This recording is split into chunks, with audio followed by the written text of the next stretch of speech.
derecho a cobrar, cuándo y contra quién. Es clarito, es derecho. Lo único que tengo que saber hacer es qué demanda presentar para obtener la resultado.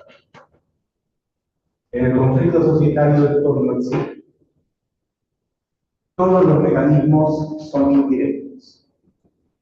Y en general, el que se aproxima por primera vez al conflicto entiende esto parcialmente. Entiende el mecanismo indirecto para decir, sí, tengo que molestar lo suficiente como para que me siga negociando. Pero eso no alcanza para terminar de estructurar el conflicto. Entonces, me pareció una buena idea traerles un caso específico en el que esta forma de trabajo está plasmada de una manera que cuando se las explique van a ver que es muy clara.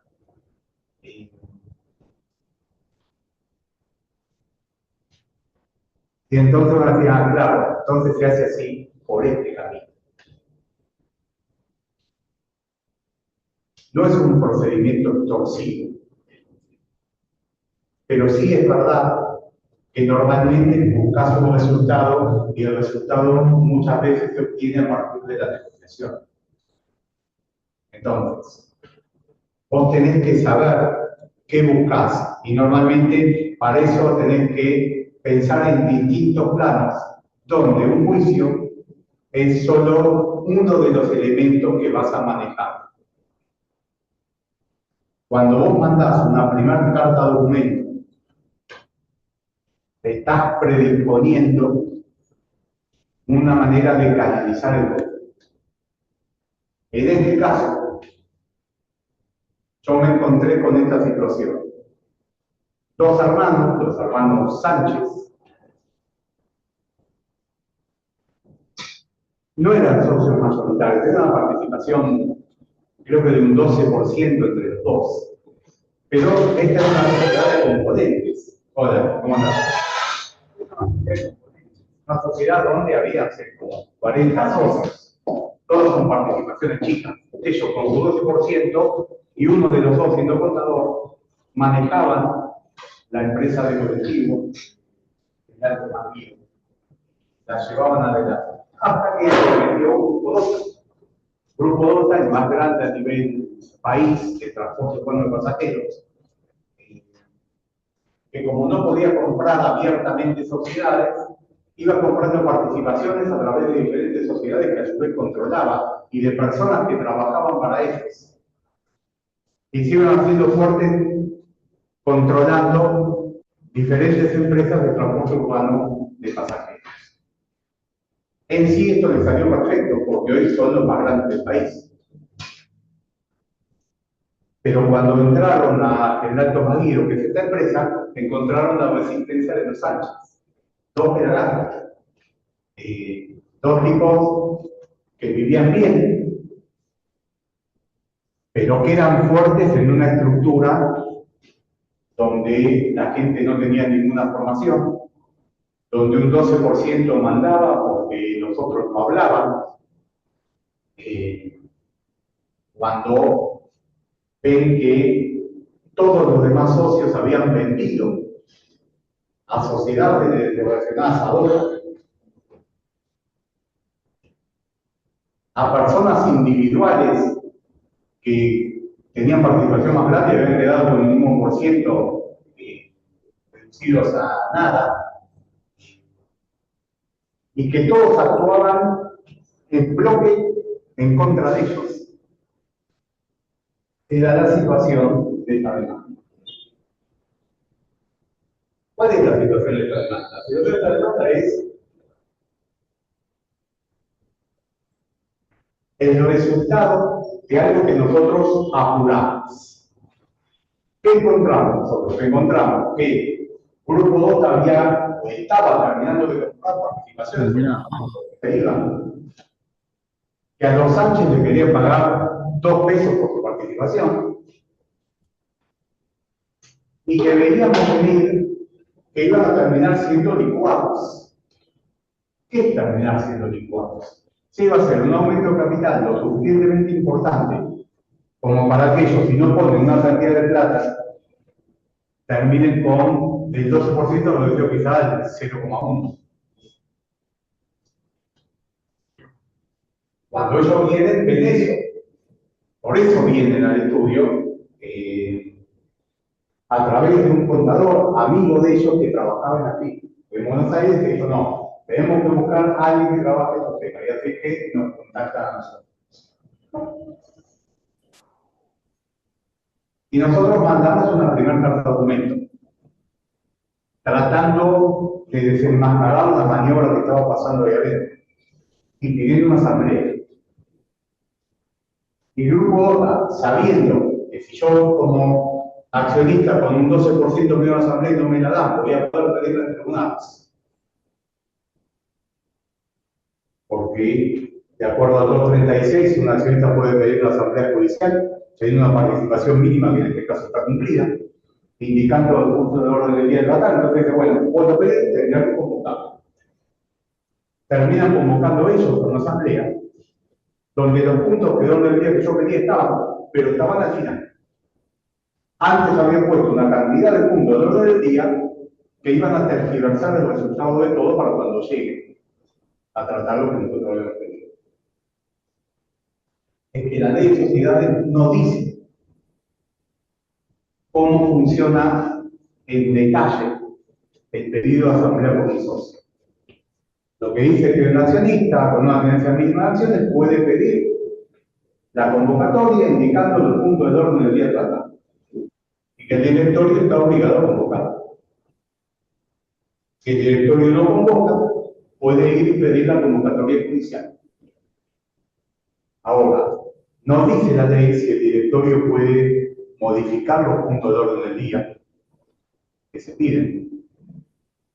La doctrina dice, bueno, tampoco vas a estar convocando a cualquier asamblea con punto que no corresponde. Por ejemplo, si te piden la convocatoria para tratar temas que no son competencia de la asamblea, vas a convocar igual.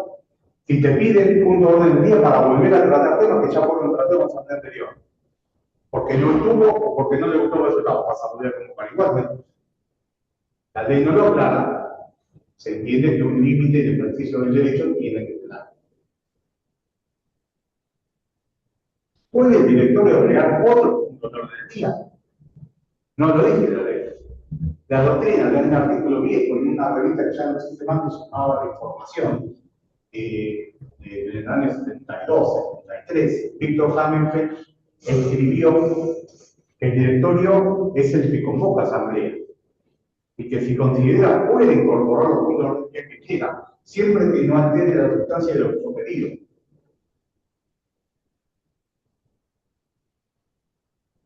Nosotros muchas veces en la práctica profesional usamos esto de un lado y del otro. O pedimos que se convoque asamblea sabiendo que no van a esperar para ir a pedir a tribunales. Porque si tengo una sociedad donde el directorio no hace balances, no hace la contabilidad regularmente, no va a llamarme a asamblea ordinaria para tratar de balance, por más que la ley le diga que es obligatorio. Entonces, cuando yo digo convocarme, ya sé que no me va a convocar. Y no estoy queriendo que convoque, estoy queriendo ir a la tribunal y acribillarlo. Entonces, la lógica de nuestro planteo es eso. Cuando nosotros pedimos convocatoria de asamblea, el grupo 2 responde con la convocatoria. La convocatoria como ellos quieren. Agregando un montón de puntos antes y dentro de ellos agregando un punto central, que era un aumento de capital. En una sociedad, no me acuerdo el número exacto, pero creo que tiene un capital social de 5 millones de pesos, estamos hablando de la prehistoria, ¿no? Y lo manda a aumentar en 105 millones más. Para que ustedes dimensionen, con ese aumento de capital ellos compraban 45 colectivos nuevos. Es un aumento de capital sustancial. No sé yo cuánto vale hoy un colectivo de líneas nuevo. Tiene un valor importante. Esto hace un aumento de capital para comprar 45 puntos. Con una lógica. Hay una normativa que dice que no pueden funcionar transporte urbano de pasajeros, colectivos con más de 10 años de antigüedad. Entonces yo, hay que renovar la flota por esto y mándame la capitalización. En realidad, no era la razón de ser de lo que ellos hacían, renovar la flota. Lo que ellos estaban buscando era sacar a los anchos. Imagínate que los anchos tenían una participación del 12% en una sociedad que tenía 5 millones de pesos de capital social. ¿Qué porcentaje les iba a quedar en 110 millones de pesos?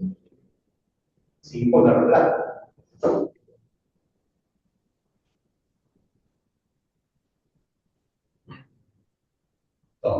mandás una carta de documento y buscas eso. Vas a una asamblea y haces un planteo pensando en que lo vimos en un encuentro anterior. Cuando haces esto, vos estás pensando, ¿qué es estar pensando? No en convencerlos de que cambien de criterio. No van a cambiar de criterio. No en que se asusten de si los socios van a votar como vos, si son todos ellos. Vos vas a participar en una asamblea y votar en una asamblea para ir a presentar una demanda posterior. Ese es el único sentido de estar en esa asamblea. Entonces, lo que tenés que hacer en la asamblea es ocuparte de decir lo que te dé luego los elementos para hacer una demanda. Para que no te pase como a Luli, el caso más famoso de prima de emisiones es Luli con Pónima.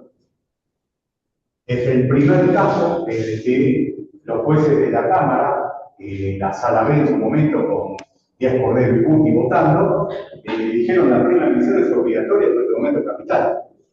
Y es obligatorio porque la coherencia del sistema jurídico hace que tenga que ser obligatorio por respeto al derecho de propiedad.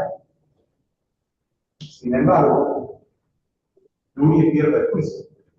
Y pierde el juicio porque el abogado no fue a la asamblea y no dijo nada. Dice, la prima de emisiones es obligatoria, pero vos, por la doctrina de actos propios, no podés venir a cuestionar porque no cuestionaste antes. Cuando vos estuviste frente a una asamblea y no dijiste, esto está mal, y no votaste en contra, no podés venir ahora a decir, acá hay una nulidad por aumentar los impuestos. Entonces, desde que vos mandás una carta de documento, después te sientas en una asamblea, vos ya estás haciendo un trabajo que luego se va a plasmar en esta demanda. Una demanda normalmente de impugnación de la decisión asamblearia. Digo porque lo que fuimos viendo en el cuatrimestre nos lleva a analizar esta cuestión, nos lleva a pensar dónde vamos con el trabajo, por qué tenemos que trabajar en estas instancias. ¿Qué importancia tiene en materia societaria una carta de documento? Si hablas con un laboralista, te va a decir, si te manda un telegrama laboral, hay que contestar. Es obligatorio que lo contestes. Si no contestás, consentís. En materia comercial no pasa eso. Pero sin embargo, lo que haces o no haces en una carta de documento marca tu estrategia. Marca lo que vas a tener que hacer después. Lo que haces en una asamblea condiciona lo que podés escribir en una demanda. Trabajás bien o llegás a una demanda desactivada. Lo que quiere decir que desde el primer momento vos tenés que armar una estrategia y tenés que decir yo voy para este lado. Y es lo que vamos a mirar un poco el día de hoy. ¿Dónde voy?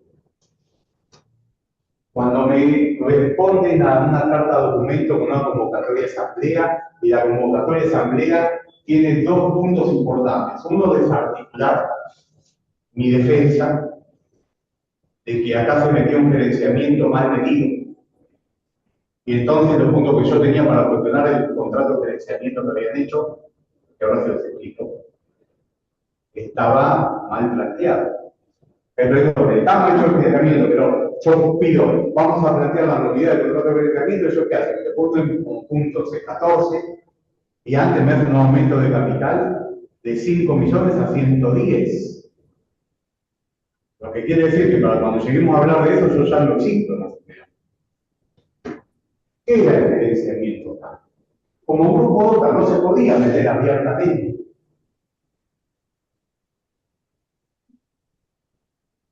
Va comprando participaciones y hace que la sociedad haga un contrato de gerenciamiento con una sociedad también controlada por ellos. Ese contrato de gerenciamiento no fue una administración del día a día de la sociedad, fue un desplazamiento de los ingresos de la sociedad fuera de la sociedad. Ese era el gerenciamiento. Esto pasa muy comúnmente en temas de obras sociales. Cuando las obras sociales están muy endeudadas, tienen como práctica hacer este tipo de financiamientos. No es que esté arreglado, no es que esté bien, pero ¿cómo evitan el embargo cuando no están pudiendo pagar, pero defienden la plata de los afiliados? Arman una gerenciadora, la gerenciadora saca su propia cuenta y continúa. En definitiva, desplazan la actividad fuera de la sociedad. Acá donde hizo eso. Acá hizo que la sociedad contrate con una sociedad que era también de ellos el gerenciamiento de General Tomás. Y a través de eso le sacaron a la sociedad, y por ende a los Sánchez, la información del manejo de la plata. El manejo de la plata, por supuesto, pero además estaba la información del manejo de la plata. La plata ya no entraba a la sociedad, entraba a la gerenciadora. Y la gerenciadora manejaba como quería. Y cuando los Sánchez decían, decime qué pasó con esto, ¿qué pasó con esto? No, mira, vos nosotros, decía la gerenciadora. Entonces, ese era el mecanismo que ellos usaban. Y donde joden un poco más, los llaman a asamblea parlamentaria.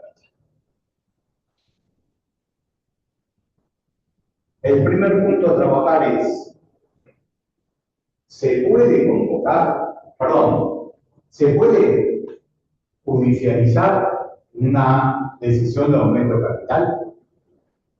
Grupo OTA dice, vamos a convocar a asamblea, y convocan a asamblea.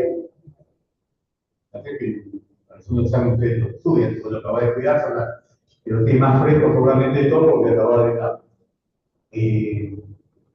La decisión de aumento de capital, la jurisprudencia más clásica, querida con Juan Pablo, dice que no, el aumento de capital es una cuestión de política empresaria, no es un tema que podés judicializar. En principio es ajeno a los procesos. Si hay una irregularidad extrema, anomalía se manifiesta, bueno, podrás plantearlo, pero en principio las cuestiones de aumento de capital son de política empresaria.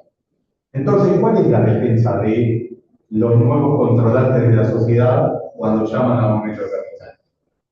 Es decir, hay una normativa que dice que tengo que tener vehículos nuevos con menos de 6 años de antigüedad, quiero comprar 45. O quiero comprar 45, necesito plata. Como necesito plata, llamo a aumento de capital. Claro, o me dirán, nunca va a pasar que te digan llamo a aumento de capital para licuar. A tratar de poner un marco de razonabilidad de eso.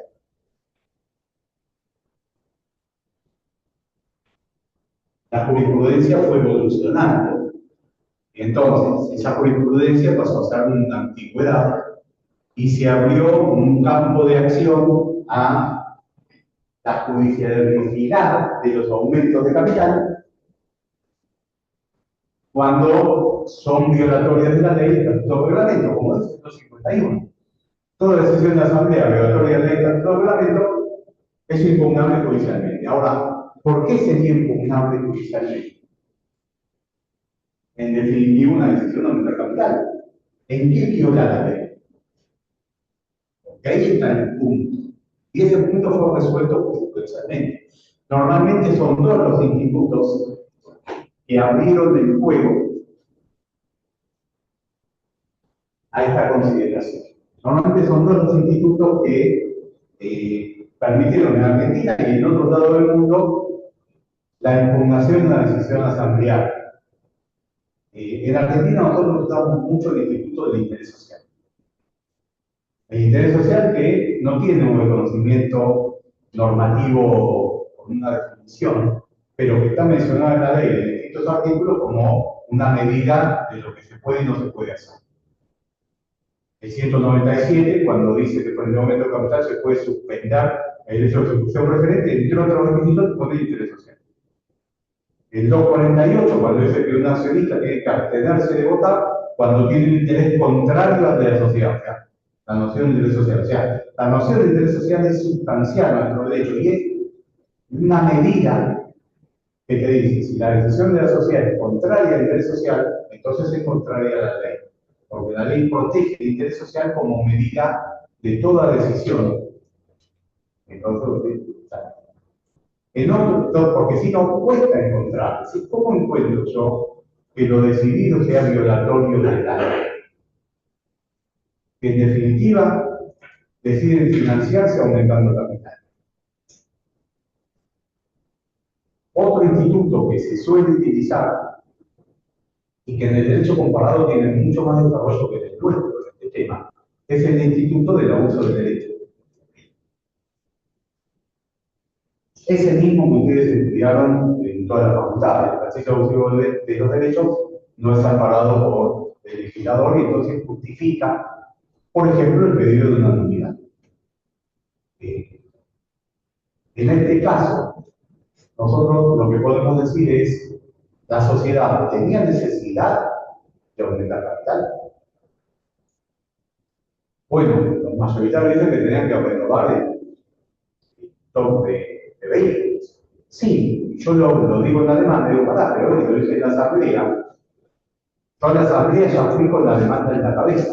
Entonces en la asamblea, para ver las citas, o han visto las citas, yo vuelvo en la asamblea cosas que quiero usar cuando haga la demanda de imputación. Y me encargué de ir con un escribano que grabe lo que va a decir para que después me digan no lo dijiste. Porque si no, vas a hacer una asamblea excelente y después cuando vas a impugnar, nada de lo que dijiste está escrito como querés. El escribano, si te lo deja pasar, te da esos elementos para poder luego estructurar una demanda de impugnación. Entonces, en esta demanda de impugnación, ¿yo qué es lo que digo? Primero, la sociedad no necesita de un aumento de capital para renovar el stock de vehículos. Porque de hecho, la sociedad todos los años va a renovar el stock de vehículos. ¿Verdad? De menos cantidad, pero sin incluir el fallo. Con lo cual, no había una necesidad de comprar vehículos. No hay necesidad de comprar todos vehículos. Y trato de explicar que acá lo que está pasando es un ejercicio abusivo del derecho y del poder de voto de la mayoría. La mayoría en realidad está teniendo un medio capital para sacar a mis socios de la sociedad, para quedarse solos. Y para eso les cogemos plata. Ya se metieron regularmente en la sociedad a través del gerenciamiento. Ya les quitaron la información, porque el gerenciador, diciendo vos no sos socio, no podés pedir información a mí, no les da información. Ya sacaron a los otros accionistas que había comprándole por 2 pesos las participaciones y se encontraron con que había 2 personas que no querían malvender su participación y ahí se quedó el conflicto.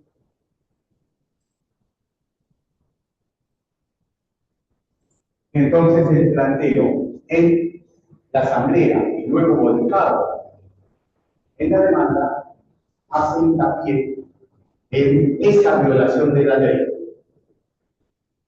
para sustentar lo que estoy pidiendo. Porque lo que estoy pidiendo es la nulidad de la asamblea. Y la nulidad de la asamblea solo prospera cuando lo resuelto que la autoridad de la ley está solamente. ¿Por qué repito esto? No que me olvide. Porque yo veo muchas veces planteos de nulidad que pareciera que se olvidan que esto es derecho. O sea, nosotros tenemos que entender cómo encuadramos en derecho esto que estamos haciendo. ¿Por qué yo pido la nulidad de la asamblea? Y porque la cuota de capital me viene por la parte, bueno, pero ¿y el derecho? ¿Qué es eso? ¿Cómo encuadran el 251 de un aumento de capital que era licuar la parte? La afectación del interés social, y explicar por qué el interés social está por encima de los derechos. En el ejercicio abusivo de los derechos, porque no responde a algo que la sociedad necesite, sino que responde a un beneficio individual de un accionista o grupo de accionistas. Entonces, yo ahí voy ordenando por qué puedo ir a tribunales a impugnar una asamblea.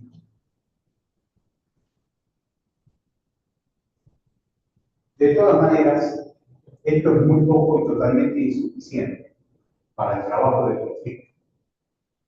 ¿Por qué? Porque ¿cuáles son los datos que yo no debería dejar de considerar? Y que quizá ustedes leyendo la demanda habrán tirado. Grupo, la empresa más grande del país de transporte urbano. Grupo Dota controla a los sindicatos. Cuando Canto Maguido se atrasaba unos días en los sueldos, los sindicatos ganamos por todos lados. Porque nos costaba Dota. La Secretaría de Transporte, cuando Grupo Dota lo manejaba, se atrasaba en pagar los subsidios y la gente no teníamos que pagar nada.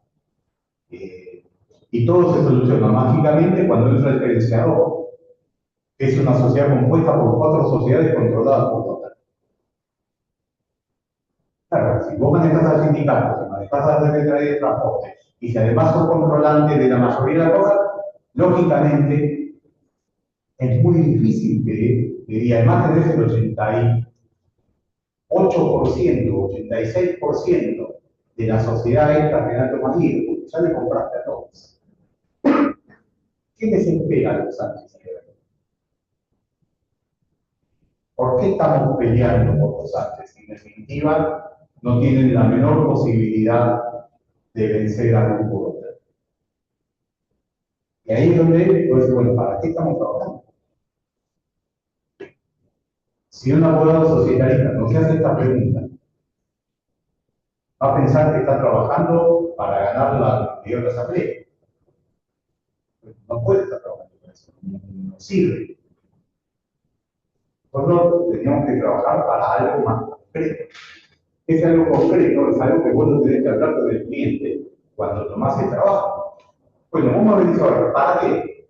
Para que los de Dota se vayan de tu sociedad, para que devuelvan las compras por 2 pesos que hicieron a otros accionistas, volver para manejar todo. No va a pasar. Yo quería trabajar para eso, mejor ni empecemos. O pagarme mucha plata y otro lo pueda. Pero no tiene sentido. No, pero los de Dota no actúan como tienen que actuar. Estamos de acuerdo. Los de Dota tienen una posición dominante en el mercado ilegal. Estamos de acuerdo. No se les olvida. No es Dota la que compra todo. Vas a través de sociedades que controlan y sociedades que controlan a las controladas. Y personas individuales que responden como accionistas, pero responden a luz. En definitiva, se esconden a través de ellos. Pero son ellos. Entonces ahí es donde viene el trabajo de pensamiento estratégico. O sea, no tiene sentido que nosotros trabajemos para pedir la nulidad de la asamblea. Digamos que estuvo mal. Y sumamente lo necesitaba. No pidieron, no consideraron la primera emisión que debían considerarla. Bueno, hacen una nueva asamblea, corrigiendo las cosas y va a salir igual. Si siguen teniendo el 88% de la sociedad. Evidentemente no puede ser ese trabajo.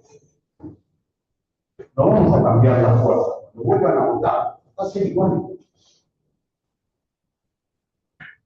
Trabajamos para las costas de la demanda de información. Es muy poco profundo nuestro trabajo. trabajamos para que los Sánchez se vayan dignamente. Y los Sánchez no se van a ir dignamente si no hacemos que el otro vea la necesidad de sacarse de encima. Porque esa es otra cosa que nos pasa siempre en un conflicto societario. Cuando un mayoritario usa gratis la parte del minoritario, ¿qué incentivo tiene para pagar? ¿Por qué te voy a comprar la parte? Si lo uso gratis, y mañana tu 12% va a ser un 0,1. No tendría sentido. No puedo ponerme a pensar en eso. No puedo equiparar fuerzas. No tengo manera de equiparar fuerzas. Grupo OTA, además de ser el mayor grupo en materia de transporte urbano de pasajeros, es dueño de la fábrica de los colectivos, es dueño de la empresa de seguros que los asegura.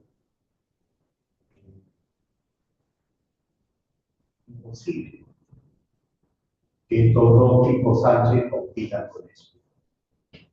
Además, si lo veían, era para traerlo acá y de la. Por supuesto, entonces no pueden poner un peso para nada. Nosotros le hicimos un convenio honorario cuando empezamos a trabajar. No pusieron ni medio peso. Y si esto no salía bien, no hubieran cobrado nunca.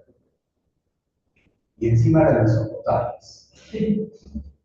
Pero salió bien, después de mucha pelea. ¿Por qué salió bien? Porque pedimos la nulidad de la Asamblea de Capital. Si ustedes ven la demanda tiene un esquema, una estructura desproporcional. La demanda le dedica más a hablar del grupo que en sí a lo que les acabo de explicar, que es la realidad. Porque lo que nosotros nos empezamos a hacer fue a investigar el grupo OTA, a investigar los accionistas de las distintas sociedades, a investigar en qué sociedades se metían. Y encontramos que repetían sociedades, que repetían accionistas, que repetían administradores y se metía del Poder Oficial. Entonces escribimos esta demanda para que ellos se den cuenta que los íbamos a ir a denunciar, porque estaban actuando en contra. Estaban dominando el mercado en infracción a las normas de defensa de la competencia, en infracción a todas las cuestiones que regula el mercado y no vamos a ver juicio por algo. Tenemos que tener un problema cuando ellos dominan todo en silencio.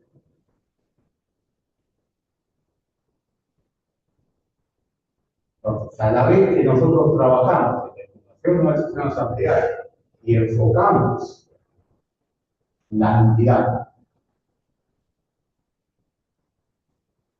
tratamos de generar, en este caso en el controlante o punto DOTA, un temor de que esto les genere un problema en serio. Porque el juicio de los Sánchez no le cuesta ningún problema. Porque lo dan vuelta de una manera o de otra, o lo vuelven a hacer 10 veces, y los Sánchez van a seguir sin existir. No es ese el tema. Entonces, cuando vos escribes, bueno, ¿para qué? Ahí. Cuando vos decís, vamos a ir con una asamblea, lo que estás pidiendo es compren de la parte dignamente. Porque si no pueden tener un problema que va a ir más allá de la nulidad de la historia. Por eso nosotros hacemos mucho esfuerzo en estudiar la doctrina, jurisprudencia, citar cosas, en investigar el grupo y ponérselos en la demanda, para que ellos digan, che, estos van a meterse acá. No queremos que se metan. Quizás si se meten lo manejamos igual, ellos manejan todos lados. Pero ya te van a denunciar. Quizás salís unos menos. Quizás esto no lo controlás. Esta misma estrategia nosotros la usamos en otros asuntos. Por ejemplo, tuvimos el conflicto hace poco de Codere. Yo usé la misma estrategia. ¿Qué hicimos con esto? Con Codere. Codere era una multinacional, venía de empresas de juego, nosotros socios de accionistas que representamos el 20% de una de las 9 sociedades que tiene Argentina. El grupo había cambiado de manos de los accionistas originarios que viven en Madrid a un fondo de inversión de Estados Unidos, por una maniobra que hicieron en la Bolsa de Londres que no viene al caso. Cuando intentan hacer una capitalización de 9.000 millones de pesos que ya ha puesto a nuestros clientes, nosotros metemos una demanda de impugnación y antes queríamos todo un año y pico, un año en la reunión de directorio de las cosas. En esta demanda y en lo que nosotros hicimos antes, lo que buscamos hacer fue marcar las irregularidades de las cosas que fueron haciendo, pero con una directa mirada a las personas de Argentina que las operaron. Yo digo, ¿qué le puede importar a Codere? Que un tipo que tiene un 20% de una de todas las sociedades que tiene Argentina le deja juicio. Bueno, le puede importar en parte porque ellos cotizan en el mercado de valores de Londres. Primera cuestión es que, bueno, van a preferir no tener eso. Segunda cuestión, a los que les va a importar son a los que manejan poder en Argentina. Porque los que manejan poder en Argentina, cuando yo denuncio irregularidades, tienen que ver con lo que hacen ellos. Van a tratar de tapar.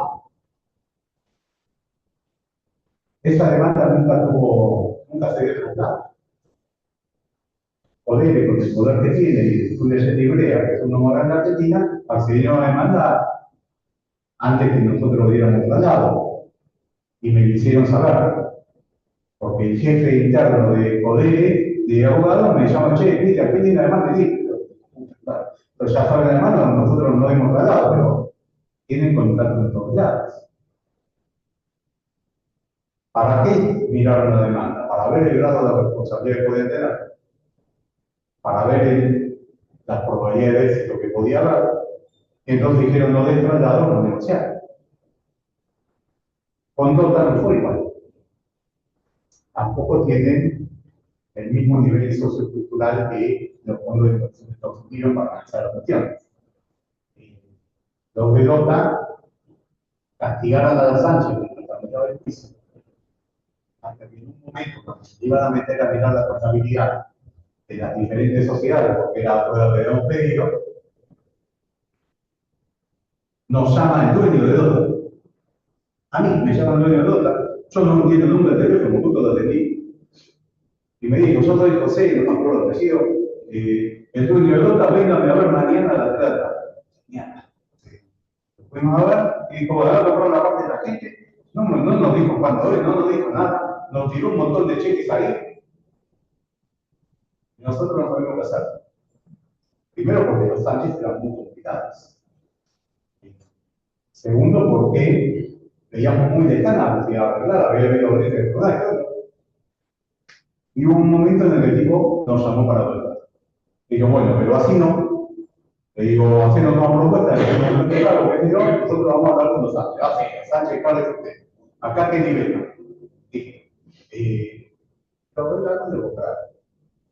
Pero le pagaron muy bien. Muy bien para Sánchez. Le han pagado menos de lo que vale. Y nosotros cobramos muy bien también. Yo no me acuerdo por lo cobramos nosotros. La verdad que, entonces voy a decir, ¿cómo se trabaja una demanda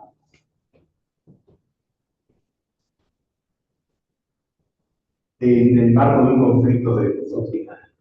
Primero, no se trabaja con una persona aislada. Se enmarca en lo que vos estratégicamente querés hacer. Desde la primera comunicación hasta la última, vos tenés que tener en claro dónde vas. Nosotros a veces nos pasa, cuando el conflicto escala en demandas, que a veces necesitamos centrarnos otra vez en nuestra cuestión estratégica, necesitamos empezar a interconectar demandas que están en trámite, porque hay hechos que están en una y que no están mencionados en otra. Necesitamos hacer de todo un único planteo estratégico. Cuando es una sola demanda, es más fácil. Pero lo que no podés hacer es actuar de manera aislada. Lo que no podés hacer es conformarte con encontrar una causal de nulidad y decir voy por acá. Porque el conflicto societario no tiene, como lo sabemos desde el principio, por lo menos de cuatrimestres, que no lo sabían de antes, no tiene una solución única donde vos digas presento una demanda de conflicto, entonces estás obligado a ir a través del funcionamiento orgánico a cuestionar las distintas esferas del funcionamiento orgánico que no estén adecuadas a la ley. Entonces, en esa lógica, vas a encontrar nulidades que pueden ser de diferentes espacios. Yo fui a la nulidad central. La nulidad, ¿por qué este aumento de capital está mal? Pero luego también hay nulidades formales. Yo puedo pedir la nulidad porque tergiversaron en la convocatoria el derecho de un accionista a pedir la convocatoria a asamblea.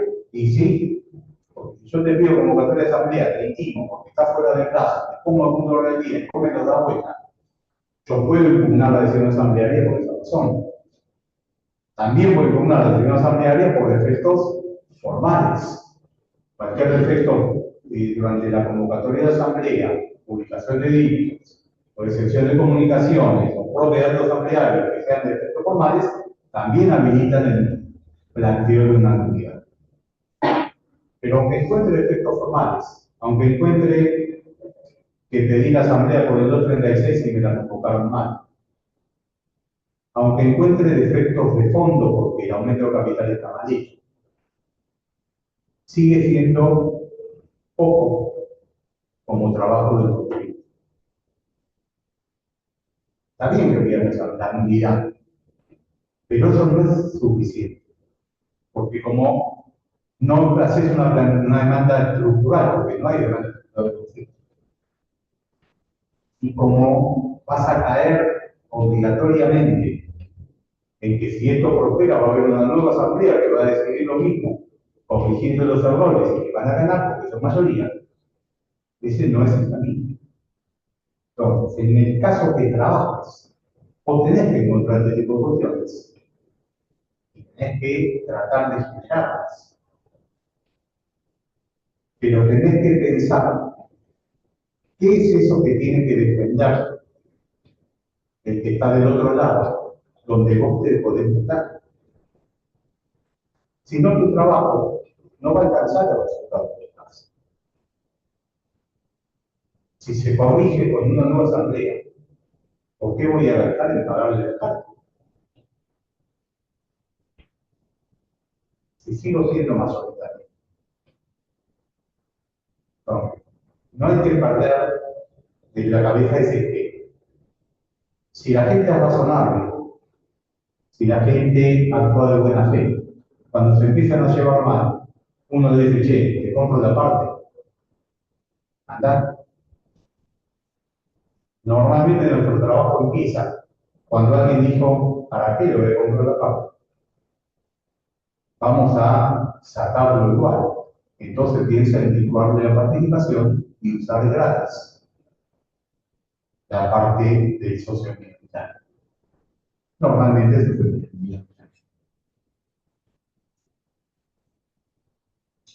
Yo quiero transmitirles hoy esto que es el verdadero trabajo de una demanda de impugnación asamblearia y de conflicto. Quizá con esta explicación ustedes pueden hacer una relectura de lo escrito, que no miren todos los detalles y van a darse cuenta que en eso que está escrito ahí, en realidad hay algo que justifica que un juez tenga que decidir una nulidad, pero sobre todo hay algo que trata de dar razones para que la otra parte venga a apoyar. Y no es la nulidad. Nuestra tarea tiene que ser encontrar qué va a hacer que la otra parte quiera venir a sentarse. ¿Por qué este tipo, ya Moreno, no ve una manera de tratar? El tipo no es abogado, pero se dio cuenta muy fácil que estábamos jodiéndolo hasta que tenga que venir a arreglar. O hasta consecuencias que no sabía que podía pasar.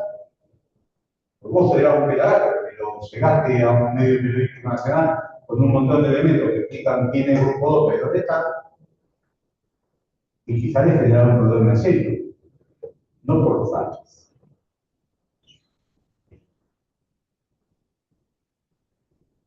No sé, me pareció que era suficientemente gráfica esta demanda, por eso a través del grupo de investigación yo cada tanto vuelvo con los Sánchez en alguna de las etapas de conflicto, porque me pareció que es bien claro cómo debe ser el trabajo del conflicto, cómo debe ser el traseo de una demanda de identidad.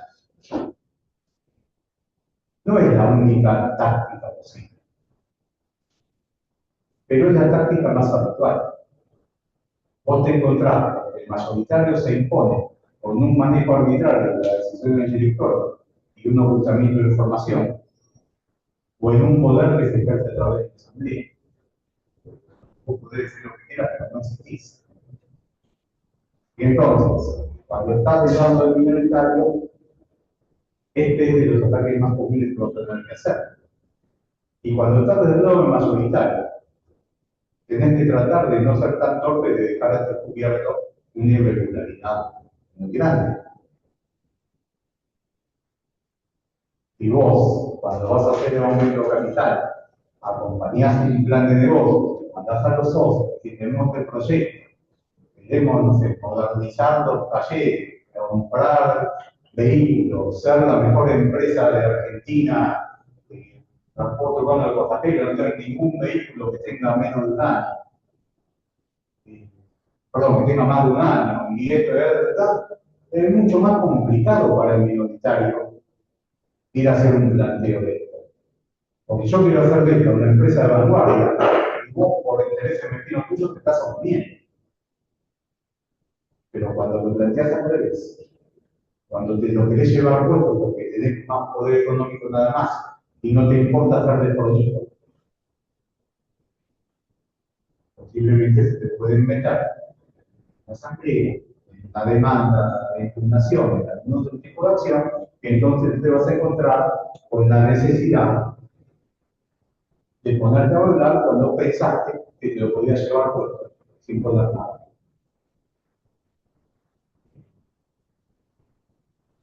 ¿Qué piensan de esto que hablamos? ¿Qué entendieron? A ver si escuché bien.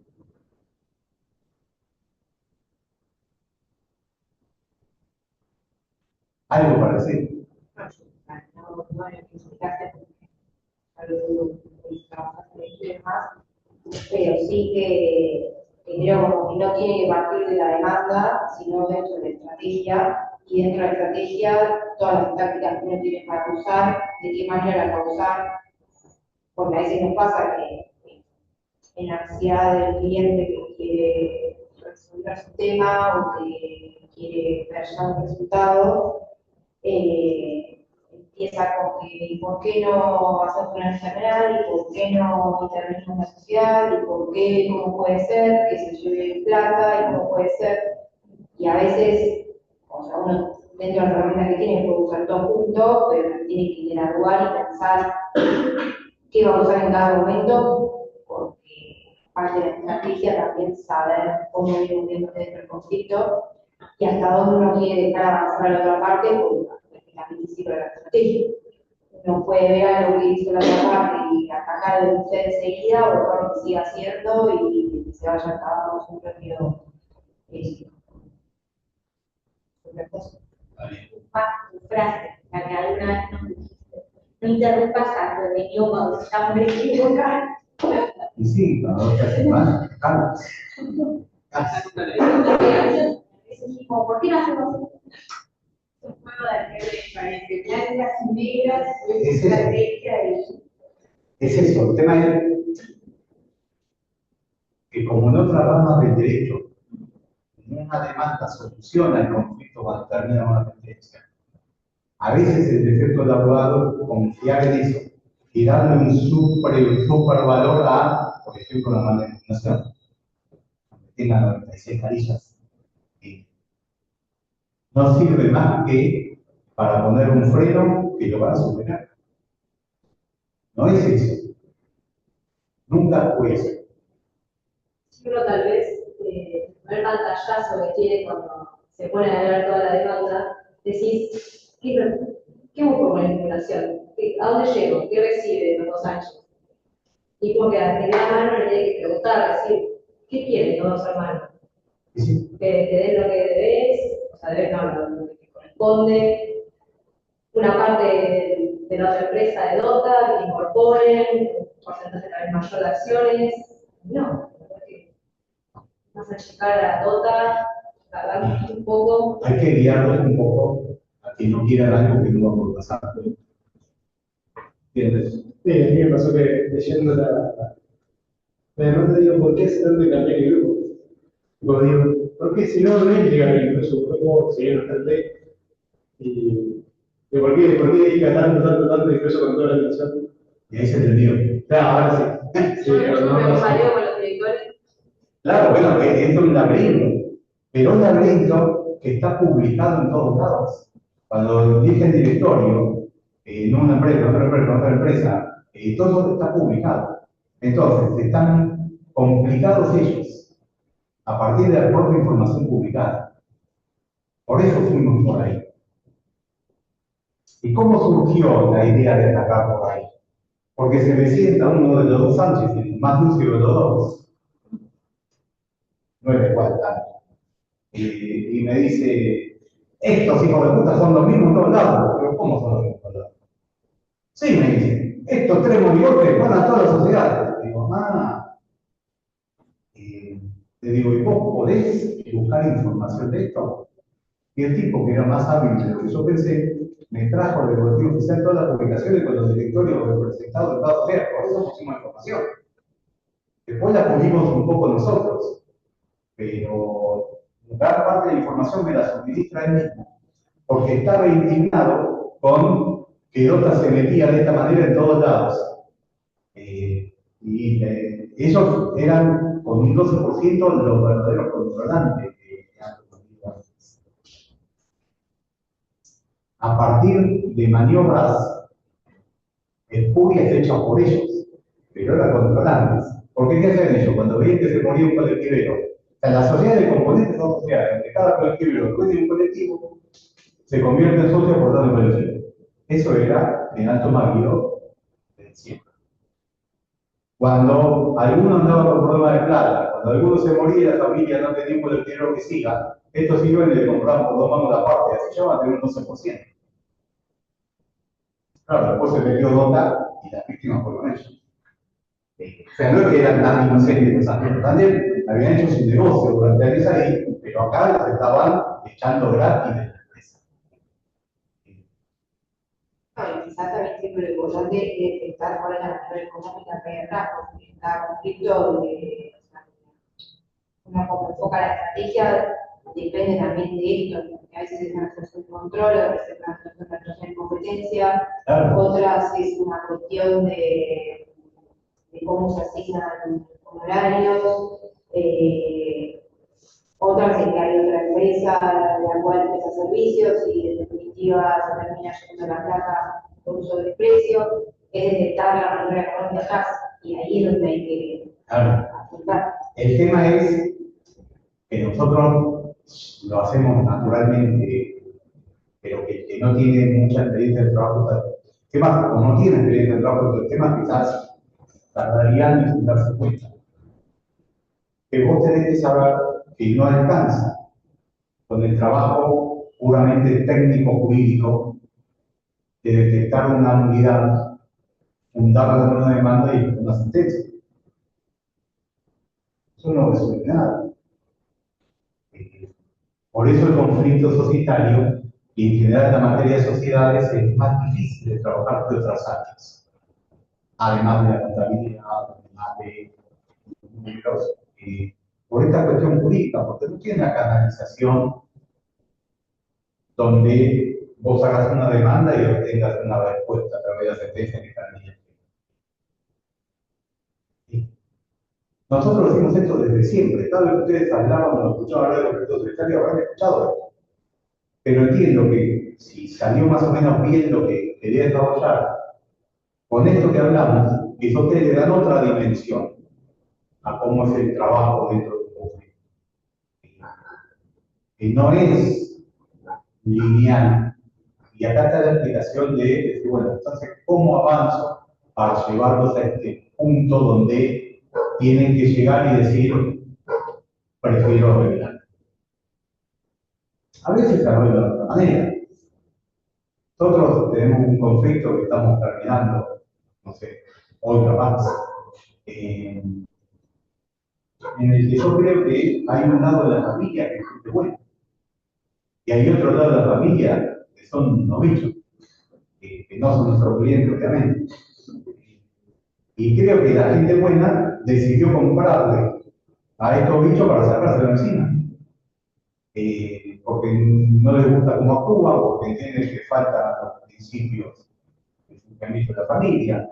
Pero estos casos son los menos. En la mayoría de los casos, el mayoritario abusa de los mayoritarios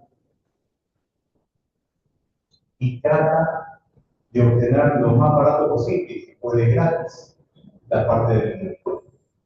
Entonces, ahí se da el conflicto.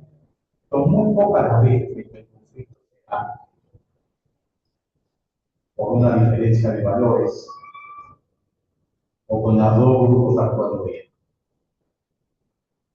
Tenemos un tema en el estudio ahora, tuvimos la asamblea hace poco, estoy esperando la demanda o la cantidad en el momento, como que el momento está después de la feria,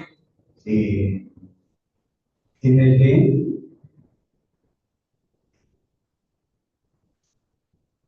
el cliente no quería pagar el honorario, porque en realidad cuando me fui a presentar el documento, trató de estructurar la compra del otro socio. Y no veía la necesidad de pagar un honorario, quería que conté sacar el documento. Yo dije, mira, no te vamos a contar sacar el documento, si no hablamos un honorario por el conflicto. Es que no hay un conflicto, no, es que sí hay. Después se fue dando cuenta que había un conflicto. Pero yo no quiero contestar la carta de documento. ¿Por qué? Porque ustedes están viendo lo que estamos hablando ahora. Esa carta de documento marca tácticas y estrategias del manejo del conflicto. Si yo no tengo en mi cabeza el manejo del conflicto que quiero hacer, pero de los dos lados no puedo escribir esa carta bien escrita. Y no me voy a intentar a regalar tácticas y estrategias por el valor de una carta de documento. Si querés contratarme, y si no, arreglate solo, hasta que veas que contratarme. Alguien que no sepa trabajar en definitiva la carta que tienes. Porque el que sabe trabajar entiende.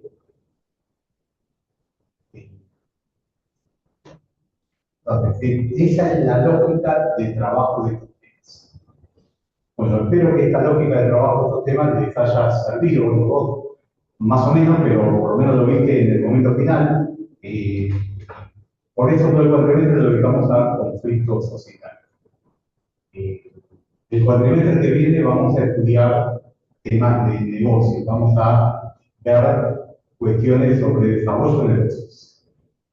Quizás diferentes instrumentos de organización de negocios y alternativas de estructuración de sociedades y diseño de capital. Pero bueno, lo indicaremos por el grupo. Por hoy es este. Bueno, listo, chicos.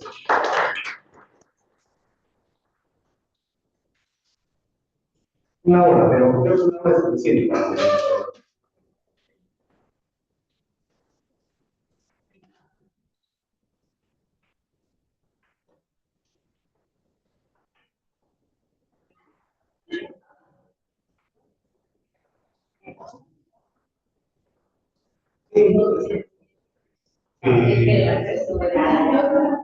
Y lo podemos bajar para que